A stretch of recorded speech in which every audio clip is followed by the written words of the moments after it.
This is Kuya Lod sa Kalam.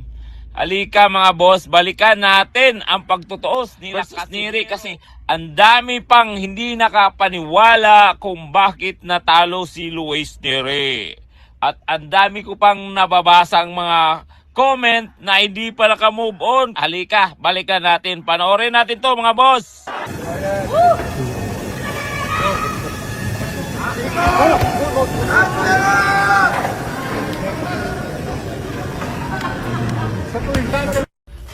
At yan na po mga boss, no? Yung unang suntok ni Luis Neri ay nasalo ni Cuadro Alas. Pero nung si Cuadro Alas na po yung bumanat mga boss, at doon sa pool bigla ng left hook si Luis Neri. At ayan po mga boss, kitang-kita naman po na lupaypay si Luis Neri sa unang suntok ni Cuadro Alas. Tingnan mo.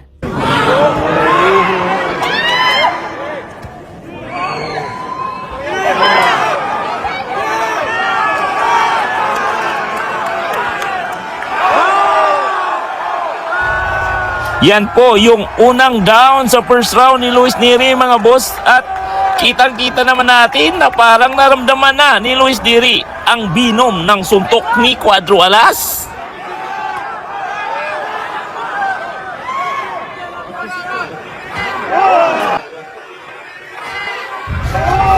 At dito mga boss, no, ay natamaan si Cuadro Alas sa suntok ni Luis Neri, no. At kitang-kita naman talaga natin na malakas na suntok yung tumama kay Cuadro Alas.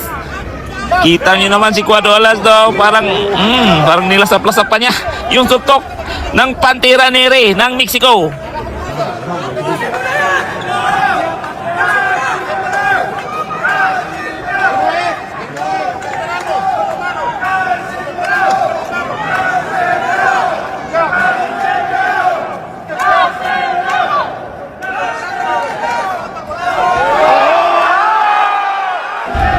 Kita nyo naman kung gano'ng kalakas si Cuadro Alas mga boss, no? Natamaan ng lip jab lang ni Cuadro Alas, si Pantera Neri ay gumiwang-giwang na.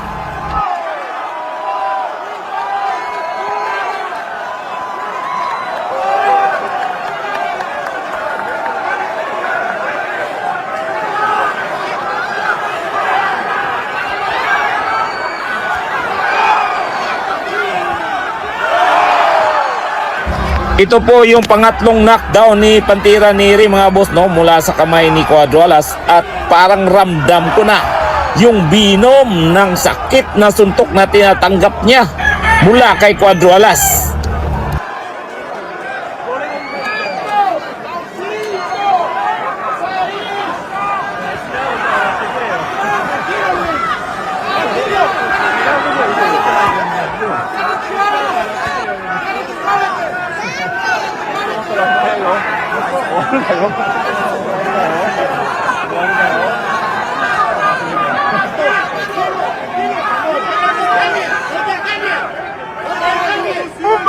Sa bawat suntok may pangarap, sa bawat... Mga kakwento, hanggang dito na lang muna ang ating kwentuhan. Huwag kalimutan na mag-like, share at subscribe. Ako po si Mr. Kwento. Ito ang mga kwentong maaring hindi pa nakwento sa inyo. Tayo ng boses ang hindi pa napapansin ng mundo. Samahan nyo akong busisiin ang bawat kwento at bawat sakripisyo ng mga mandirigmang mga Pilipino. Ito ang kwentong di pa nakwento. Pilipinas para sa mundo. Pilipinas para sa mundo.